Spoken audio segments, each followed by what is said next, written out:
¿Cómo estás? Te saluda tu amigo Mauricio Pérez. Me da mucho gusto estar contigo en tu programa Pasión por el Evangelio, este programa en el que semana a semana aprendemos acerca de la palabra de Dios haciendo un análisis bíblico del Evangelio que leemos en la Santa Misa del domingo.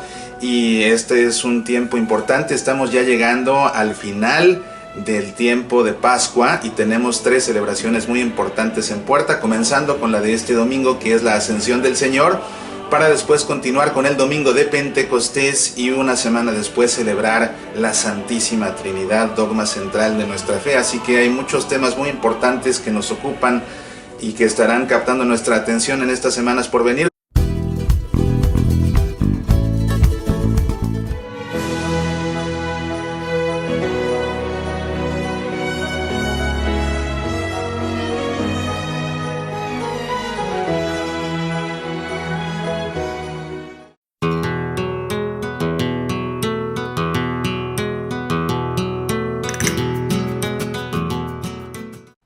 La Iglesia Católica en Estados Unidos atraviesa por una crisis espiritual en la que 7 de cada 10 católicos ya no creen que Jesús está verdaderamente presente en la Eucaristía. ¿Cómo reforzar nuestra fe en la presencia real? Si vives en el área de Seattle o de Tacoma, te invito a que me acompañes en la presentación especial Señor mío y Dios mío, la presencia real, reflexión teológica espiritual. Un ciclo de conferencias que tendrá lugar en la parroquia de Santa Filomena en Des Moines, cerca del Aeropuerto Internacional de Seattle, el sábado 17 de junio, a partir de las 9 de la mañana. 2 conferencias que te ayudarán a comprender la presencia real de Jesús en la Eucaristía, a reforzar tu fe en la misma y a tener un encuentro más pleno con Jesús a través de la Eucaristía. Sábado 17 de junio, a partir de las 9 de la mañana, parroquia de Santa Filomena en Des Moines, cerca del Aeropuerto Internacional de Seattle. Este taller es solo para mayores de 14 años, pero habrá cuidado y catequesis para menores. Acompáñanos. Un evento organizado por el Movimiento de Adoración Nocturna Nacional de los Estados Unidos. Medita, aprende, apasionate por nuestra fe.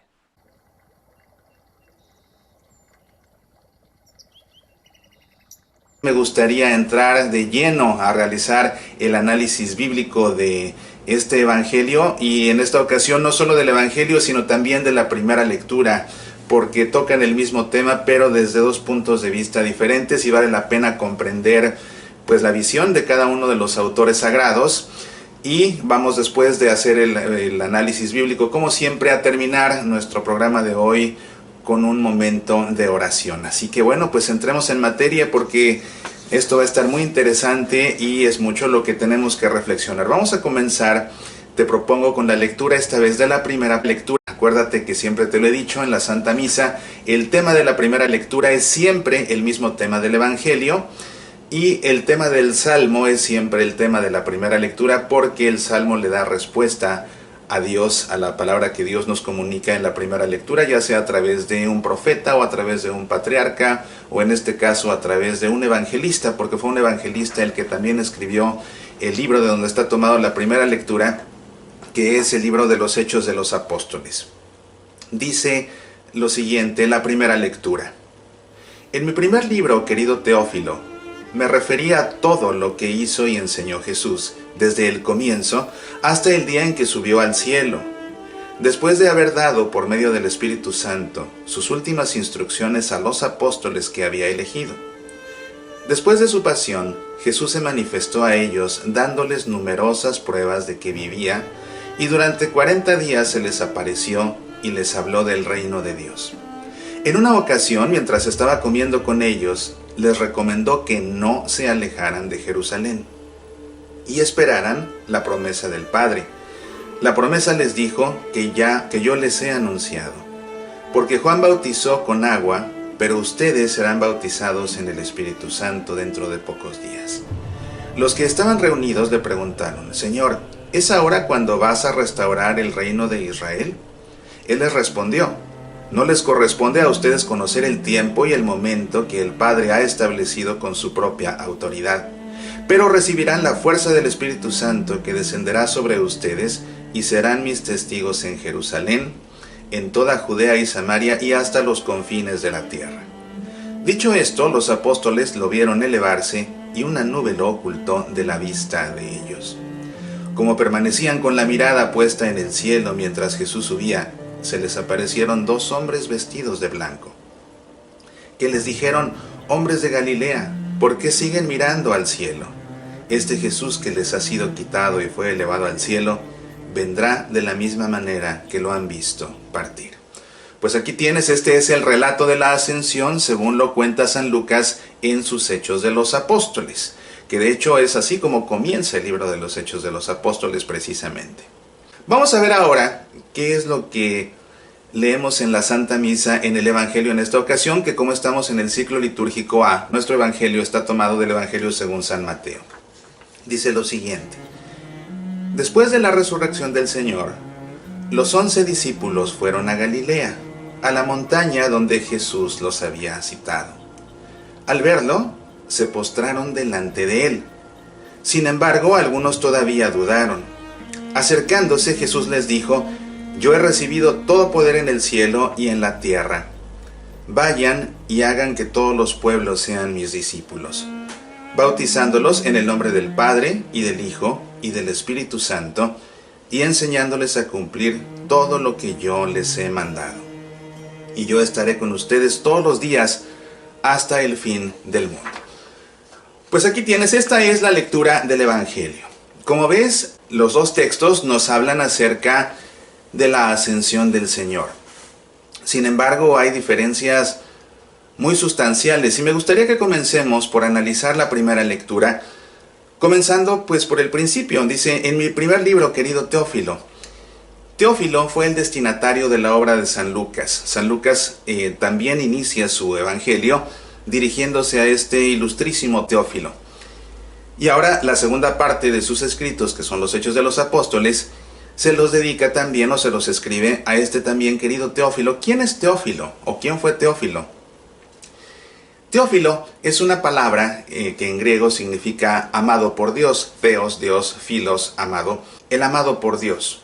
Entonces no sabemos si Lucas se refiere realmente a una persona verdadera cuyo nombre fue Teófilo. Y en caso de ser así, pues como el Evangelio se refiere a él como ilustrísimo Teófilo, se puede pensar que este Teófilo, de haber existido, habría sido algún magistrado que sobre todo pues venía del mundo griego, ¿verdad? Lucas escribe todo su Evangelio para todas las personas gentiles, para todos los que vienen de la cultura griega que se están convirtiendo al cristianismo. Entonces puede ser que Teófilo haya sido un magistrado, tuviera algún cargo importante entre los griegos, pero dado que la palabra Teófilo, o el nombre Teófilo, porque de hecho sí es un nombre, pero como palabra pues significa amado por Dios, puede ser también que realmente Lucas esté usando este nombre no para dirigirse a una persona, sino para dirigirse a esa comunidad de cristianos que están siendo evangelizados, que provienen en este caso del mundo gentil, porque finalmente todos ellos son también teófilos, son amados por Dios. Y comienza el libro de los Hechos de los Apóstoles diciendo así: en mi primer libro, o sea en el Evangelio, en mi primer libro, querido Teófilo, me refería a todo lo que hizo y enseñó Jesús, desde el comienzo hasta el día en que subió al cielo. Y es que efectivamente Lucas es uno de los 2 evangelistas junto con Mateo, que su evangelio presenta también un evangelio de la infancia. Entonces por eso dice que desde el principio, desde el comienzo, ¿verdad? Desde el comienzo hasta el día en que subió al cielo. Vamos a ver más adelante, que dice la primera lectura: después de su pasión Jesús se manifestó a ellos. Es decir, después de su pasión, o sea, su muerte, después de su muerte, Jesús se manifestó a ellos. O sea, resucitó. Una vez que resucitó, Jesús se manifestó a ellos dándoles numerosas pruebas de que vivía, y durante 40 días se les apareció y les habló del reino de Dios. Y precisamente esta frase en el libro de los Hechos de los Apóstoles resume todo lo que ha sucedido en estos 40 días de Pascua que está terminando, y resume precisamente todo lo que nosotros hemos estado celebrando litúrgicamente, esas apariciones de Jesús a lo largo de esos 40 días, para dejar claro que está vivo y para seguir hablándonos del reino de Dios. Y dice Lucas en los Hechos de los Apóstoles que en una ocasión, mientras estaba comiendo con ellos, les recomendó que no se alejaran de Jerusalén. Esto, queridos amigos, si ponen atención y pusieron atención al Evangelio, nos mete en un conflicto, porque Lucas dice que Jesús les recomendó que no se alejaran de Jerusalén y esperaran la promesa del Padre. La promesa les dijo que yo les he anunciado, porque Juan bautizó con agua, pero ustedes serán bautizados en el Espíritu Santo dentro de pocos días. ¿A qué promesa se refiere Jesús? ¿Qué promesa del Padre? ¿Y por qué les pide en los Hechos de los Apóstoles que no se alejen de Jerusalén? Pues se refiere, por supuesto, a la venida del Espíritu Santo, que tendrá lugar en Jerusalén y que tendrá lugar el domingo de Pentecostés. Pero por lo que esto nos mete en un conflicto con el Evangelio, es que en el Evangelio, según San Mateo, comienza diciendo que después de la resurrección del Señor, los 11 discípulos fueron a Galilea, a la montaña donde Jesús los había citado. Según Lucas, la ascensión del Señor tiene lugar en Jerusalén, de donde no debían alejarse los apóstoles. Pero según lo que cuenta Mateo, la ascensión tuvo lugar en un monte en Galilea. Y pues qué interesante es esto. ¿A qué se debe esta discrepancia? Porque Galilea pues se encuentra bastante lejos de Jerusalén. Jerusalén se encuentra en la región de Judea. Al norte de Judea se encuentra Samaria y al norte de Samaria se encuentra Galilea.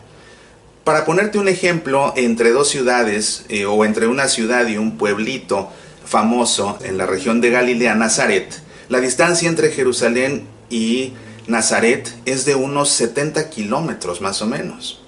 70 kilómetros no se recorrían caminando ni de broma. Estos 70 kilómetros hubieran sido un recorrido, ellos más o menos cuando caminaban, lo más que caminaban eran 20 kilómetros. Entonces, estos 70 kilómetros los hubieran recorrido en 4 días, caminando un poco más, los hubieran recorrido en 3. De manera que no era un lugar cercano como para no alejarse de Jerusalén, según lo que dice Jesús en los Hechos de los Apóstoles, pero según Mateo dice que en un monte en Galilea. La cuestión del Evangelio según San Mateo es que dice que es un monte, pero no especifica cuál monte, simplemente dice que la montaña donde Jesús los había citado, pero no se especifica cuál. Entonces tenemos aquí una discrepancia geográfica muy interesante, porque según estas dos versiones del evento, de la ascensión, tuvo lugar en 2 sitios diferentes. Entonces, ¿qué es lo que pasa aquí? ¿Alguien está equivocado? What? ¿O alguien miente? ¿O podemos descartar el evento como falso, dado que los dos testimonios se contradicen? Como ves, es un tema interesante que tenemos que reflexionar. Bueno, vamos a ver en el Evangelio qué pasa atrás. Fíjate que esta perícopa que leemos de la ascensión en el Evangelio según San Mateo pertenece a la última parte del Evangelio según San Mateo, justamente qué es lo que sucede después de que Jesús resucita. Y en el Evangelio según San Mateo, lo que sucede después de la resurrección es muy escueto. Viene María Magdalena y la otra María, vienen en la mañana del domingo a la tumba, al sepulcro, y se encuentran que ya está abierto. Y un ángel se les aparece a las 2 Marías y les dice que Jesús se les va a adelantar a Galilea, que vayan a Galilea y allá lo van a encontrar. Esa es la razón, y eso lo ves en el versículo 7 de este capítulo 28. Entonces, esa es la señal por la cual, lógicamente, las mujeres van donde los apóstoles, les dicen lo que vieron, y de ahí que los 11 se desplacen a Galilea en el Evangelio según San Mateo. No sabemos en qué monte, pero es en ese monte donde Jesús asciende al cielo. Y bueno, en lo que Mateo habla acerca de lo que sucede después de la resurrección, te digo, es primero las mujeres que van y encuentran el sepulcro vacío. Después una perícopa donde los soldados que estaban custodiando el sepulcro hablan con las autoridades y ellas los sobornan para que digan que se habían quedado dormidos y que no vieron lo que pasó, que no vieron en el momento en que los apóstoles vinieron a robarse el cuerpo de Jesús porque estaban dormidos, y los sobornan para ello. Y después de eso, pues lo que encontramos es este otro episodio de la ascensión y ya. Entonces resulta muy interesante ver que en el Evangelio según San Mateo, lo que sucede en la ascensión, o lo que sucede en esta perícopa, es realmente la única vez en el Evangelio según San Mateo en que los apóstoles se encuentran con Jesús después de la resurrección. Fíjate cómo Lucas en los Hechos de los Apóstoles dice que a lo largo de 40 días Jesús se les apareció en múltiples ocasiones, pero en el Evangelio según San Mateo solamente se encuentran con Jesús una sola vez, y esto tiene lugar en Galilea. Y además tiene lugar en un monte. Y vemos aquí que dice Mateo, fueron a Galilea, la montaña donde Jesús los había citado. Al verlo se postraron delante de él, se postraron, es decir, lo adoraron. Ahora sí ya los 11, y fíjate que es muy simbólico que son los 11 apóstoles que quedan. Ya Judas Iscariote no estaba con ellos, él ya se había quitado la vida, después será sustituido, lo veremos en los Hechos de los Apóstoles, por Matías, pero van los 11, y esos 11 son los apóstoles. Esos 11 son los representantes de la iglesia que está por nacer. Va a nacer la iglesia en Pentecostés, pero por el momento esos discípulos de Jesús, esa iglesia que está gestándose, son ellos. Entonces la importancia de que sean los 11 apóstoles es que precisamente ellos son los primeros que conforman esta iglesia que está gestándose, te digo, y que ya nacerá justamente la siguiente semana en Pentecostés. Y entonces se postran para adorarlo. Por primera vez todos los apóstoles, es decir, toda esa iglesia que se está gestando, o toda la iglesia si tú quieres a fin de cuentas, está ya reconociendo a Jesús como Dios, y por eso se postran para adorarlo.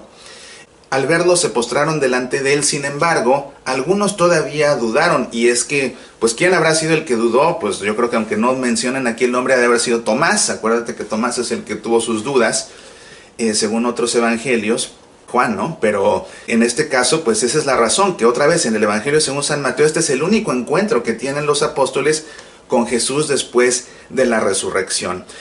Quedémonos por un momento aquí en el Evangelio según San Mateo, y después vamos a ver por qué la discrepancia de lugares geográficos donde tiene lugar el misterio de la ascensión. Continúa diciendo Mateo: acercándose, Jesús les dijo: yo he recibido todo poder en el cielo y en la tierra.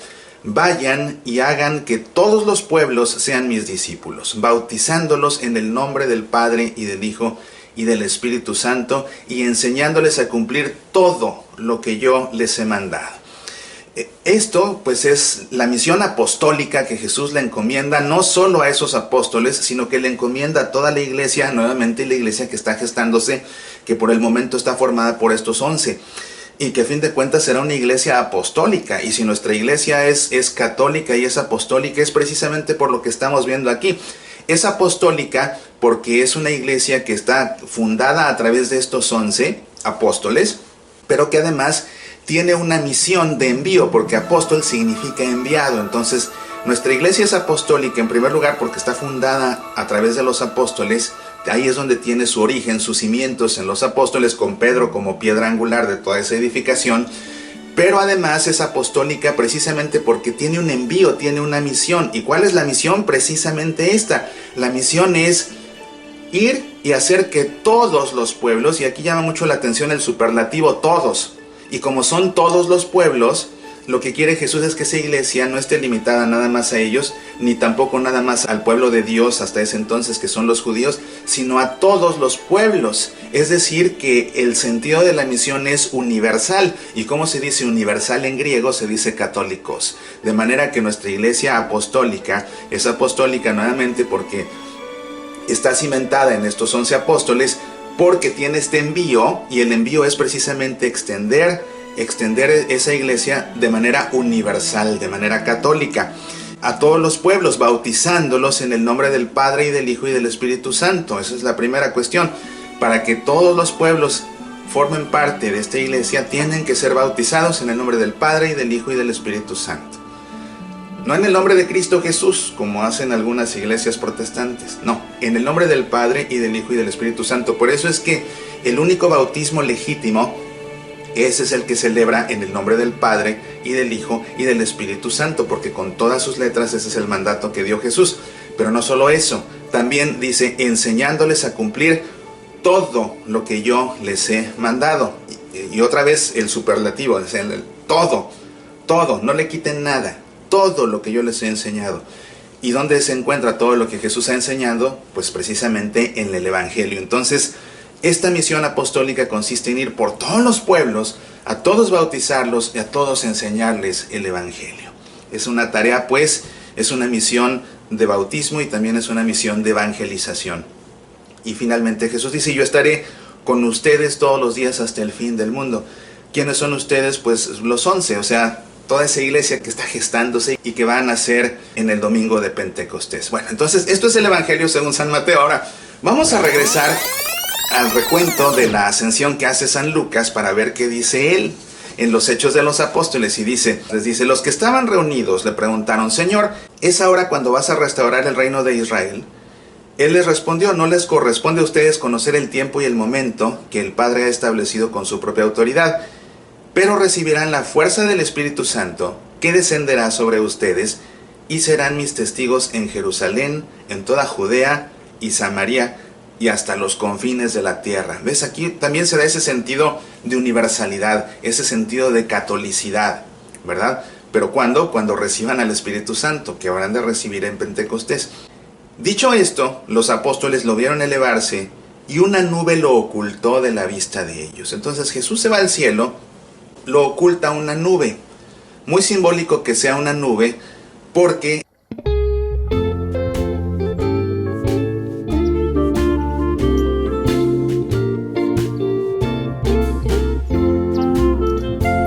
una familia se muda a una nueva ciudad y al comenzar a hacer amistades, su vida comienza a dar un giro inesperado que los hace dudar si el cambio de residencia fue la decisión correcta. La vecina de la calle París. Una novela cuya lectura no se puede detener hasta llegar a la última página. ¿Qué hacer cuando las personas en quienes confías te van traicionando una por una? ¿Cómo proceder con justicia cuando los demás son injustos contigo? La vecina de la calle París, una novela de suspenso cuyos protagonistas son personas de carne y hueso que dejan ver las luces y sombras que iluminan y oscurecen las relaciones entre amigos y hasta la vida que debiera ser santa en una parroquia. Los personajes representan las caras opuestas de la amistad, de la impartición de justicia, de la vocación religiosa y de las relaciones humanas, al tiempo que dos sacerdotes distintos van enseñando cómo enfrentar las crisis y cómo dar sentido a la vida ante la injusticia. La vecina de la calle París. Disponible en Kindle y en edición impresa en Amazon. Léela ya.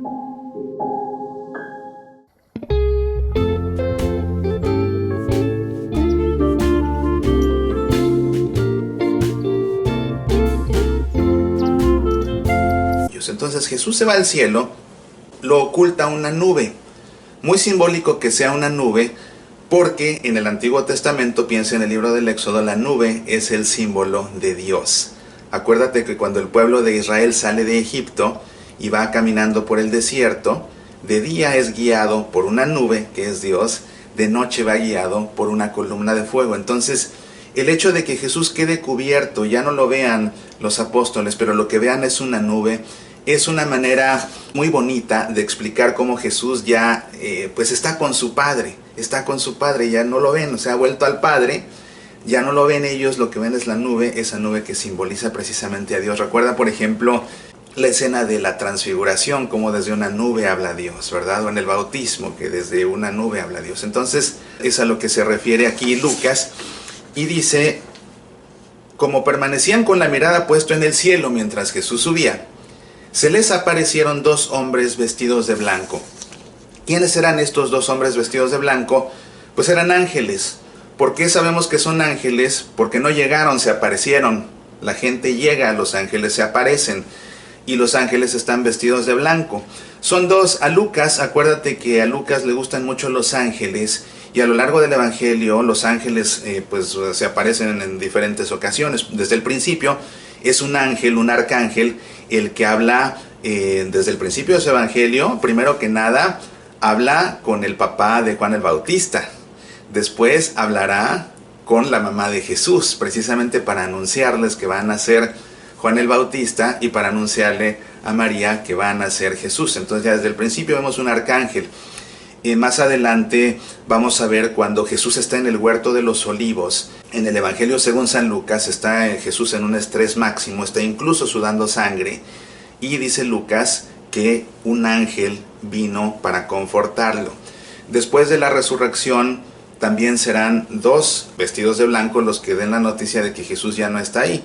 Y ahora son otra vez estos dos vestidos de blanco, dos ángeles, los que le vienen a decir a estos que están viendo, que están boquiabiertos, que están anonadados, hombres de Galilea, ¿por qué siguen mirando al cielo? Este Jesús que les ha sido quitado y fue elevado al cielo, vendrá de la misma manera que lo han visto partir. Y aquí esto es un anuncio de la segunda venida de Jesús, de lo que nosotros conocemos como la parusía.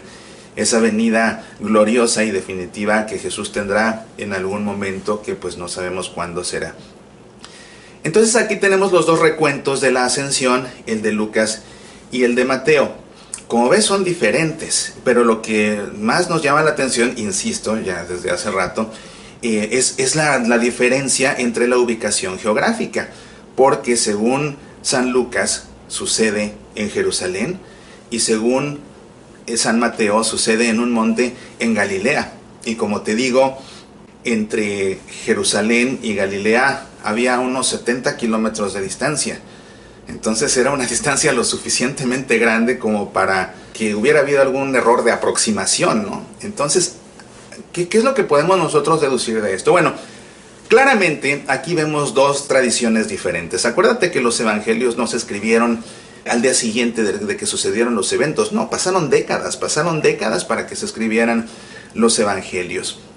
El evangelio de San Mateo se escribió antes que el evangelio según San Lucas, y aunque gran parte del evangelio de San Mateo y gran parte del evangelio de San Lucas son una copia del evangelio según San Marcos, que escribió primero, te vas a encontrar en el evangelio de Lucas muchas partes que también te las vas a encontrar en Mateo y que también te las vas a encontrar en el caso de San Marcos, que escribió primero. O sea que ahí puede uno entender que eso fue fuente común de los dos.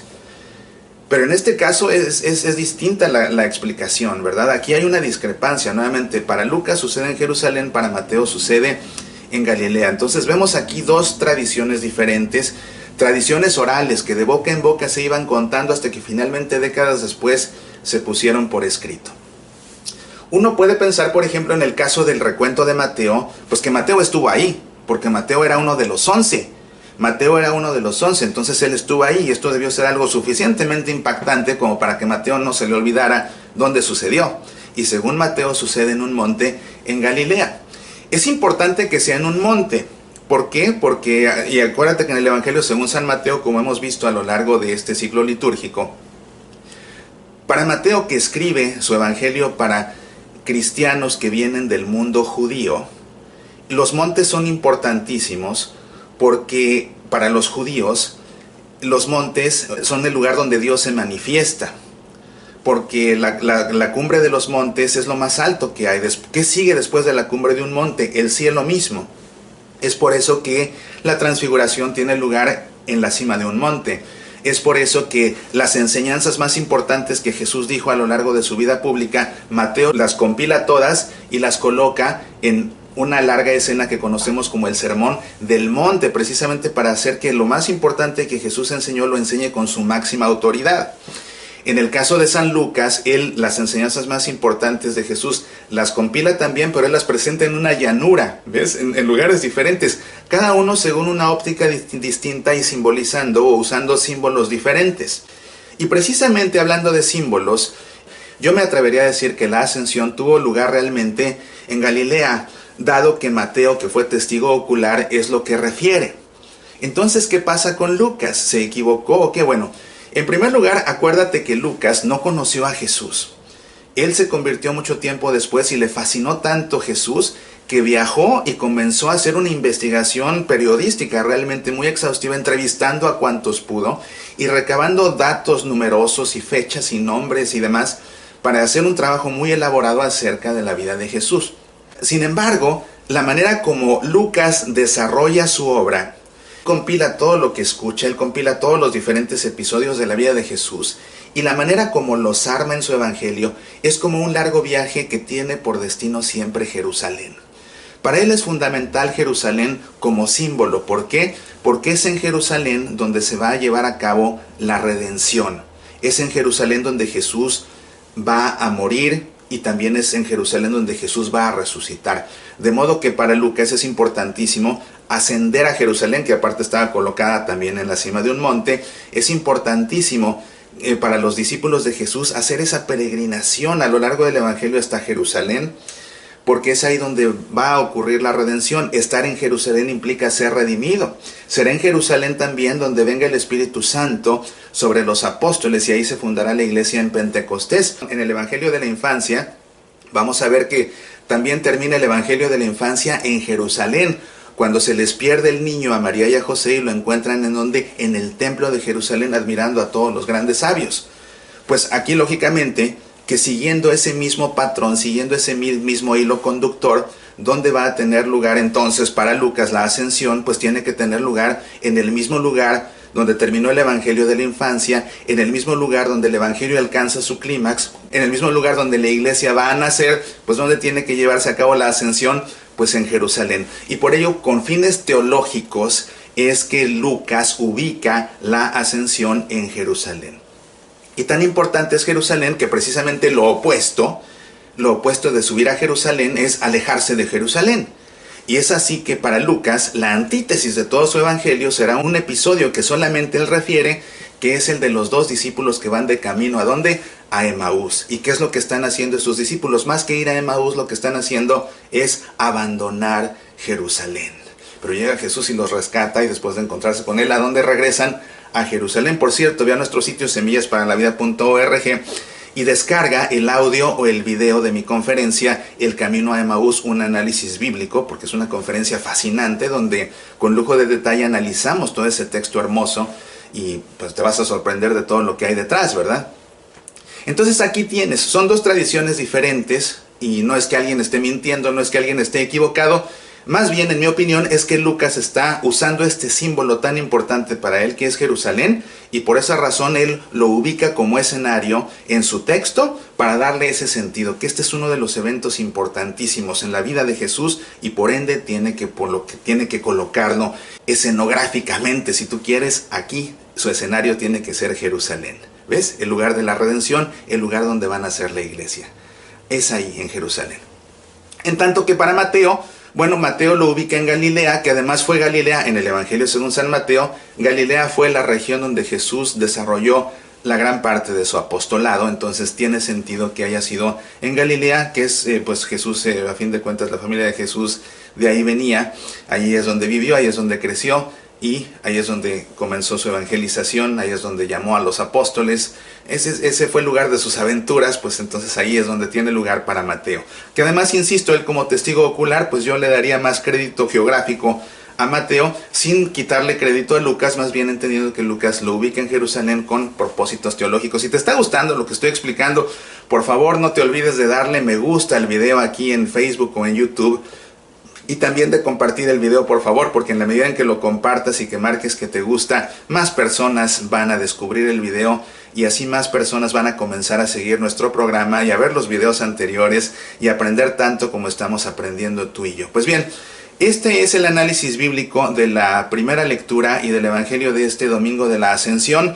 Como ves, un tema desde un punto de vista bíblico fascinante. Ya será tarea tuya escuchar qué tiene que decirte tu sacerdote en su homilía y complementar, pero seguramente que esta lectura, cuando en la Santa Misa leas estas lecturas después de haber hecho este análisis, seguramente que no va a ser lo mismo. Quisiera invitarte a que visites nuestro sitio semillasparalavida.org, te des una vuelta por nuestra tienda en línea. Con eso nos ayudas a continuar nuestra tarea de evangelización. Como sabes, nuestro programa Semillas para la Vida se transmite en 27 estaciones de radio en 10 países. A ninguna le cobramos un solo centavo, es un apostolado. Pero todo esto nos cuesta y necesitamos tu apoyo. Entonces te invito a que visites nuestra tienda en línea en semillasparalavida.org. Quisiera recomendarte, por ejemplo, este álbum. Es una conferencia que tiene por título Combatiendo la Tentación.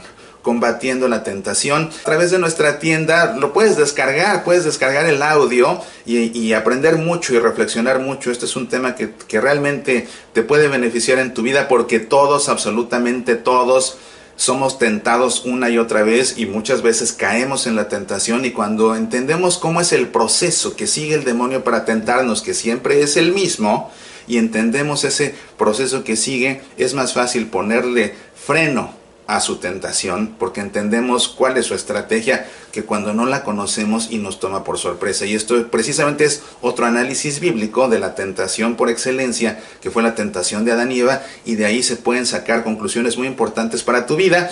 Combatiendo la Tentación, disponible en nuestro sitio semillasparalavida.org. También el video está disponible. Esta conferencia de hecho está grabada en vivo. Date una vuelta por nuestra tienda y aprovéchala, te la recomiendo muchísimo. Pues bien, ¿qué te parece si, como siempre hacemos, después de haber aprendido tanto en este día, nos detenemos un momento, interiorizamos todo lo que hemos escuchado, y me gustaría invitarte a que juntos tú y yo en este momento tengamos un momento de intimidad con el Señor y de oración. Y para ello, te invito a que cierres un momento tus ojos, pongas tu mano sobre tu corazón y hagas eco en tu interior a estas palabras.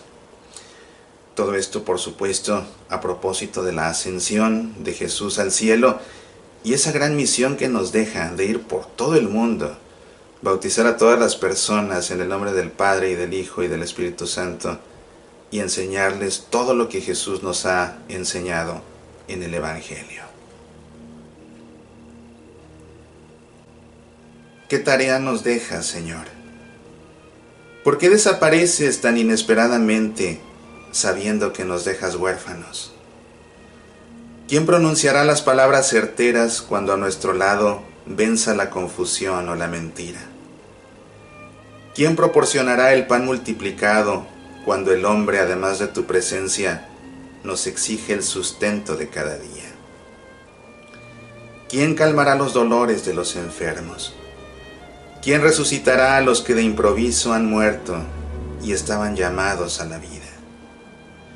¿Qué tarea nos dejas, Señor? Te vas al cielo y mirando a nuestro derredor sentimos que nos va a faltar tu mano, que tus huellas se difuminarán como el agua del mar elimina las de la arena. ¿Qué tarea nos dejas, Señor? Proclamar tu mensaje cuando los oídos de los más cercanos están dispuestos para todo, menos para ti. Llevar tu palabra cuando los que saben leer entre líneas prefieren voces sin compromiso ni verdad, reclaman señales con sabor a tierra y no pregones con promesas de eternidad. ¿Qué tarea nos dejas, Señor? Vivir según tú viviste, amar como tú amaste, orar como tú rezaste, perdonar como tú perdonaste, sentir a Dios Padre como tú, Señor, solo lo hiciste. ¿Qué tarea nos dejas, Señor? Te vas al cielo, al encuentro con el Padre, sabiendo que aún con muchas debilidades intentaremos sostener tu obra aquí iniciada. Vete, Señor, pero no nos abandones. Vete, Señor, y ojalá pronto vuelvas a culminar el reino que no acaba aquí en esta tierra. Amén. En el nombre del Padre, y del Hijo, y del Espíritu Santo. Amén. Gracias por este tiempo en el que juntos hemos reflexionado y aprendido mucho acerca de la palabra de Dios. Pon atención en la Santa Misa, que es Dios vivo el que te está hablando a ti. Abre tus oídos, abre tu corazón y verás que Dios, a través de la Santa Misa, te está diciendo lo que justo hoy necesitas escuchar en tu vida. Soy tu amigo Mauricio Pérez y te espero la próxima semana para continuar aprendiendo juntos acerca del Evangelio. Por lo pronto te deseo que Dios te llene de bendiciones. Apasionate por nuestra fe.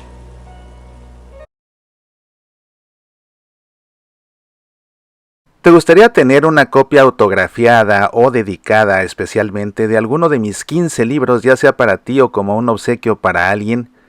Por ejemplo, Oraciones para una gotita de agua, la novela El laberinto del perdón, Todo lo puedo en aquel que me conforta, Mantén viva tu esperanza, o mis más recientes obras, el cuento Bajo la lluvia y la novela La vecina de la calle París, entre otros títulos más. Puedes encontrarlos en el sitio semillasparalavida.org. Estas copias autografiadas están disponibles únicamente en Estados Unidos. Sin embargo, en cualquier otro país puedes pedir una copia impresa sin autógrafo en Amazon.com y también la puedes pedir allá en edición digital para tu Kindle. Medita, aprende, apasionate por nuestra fe.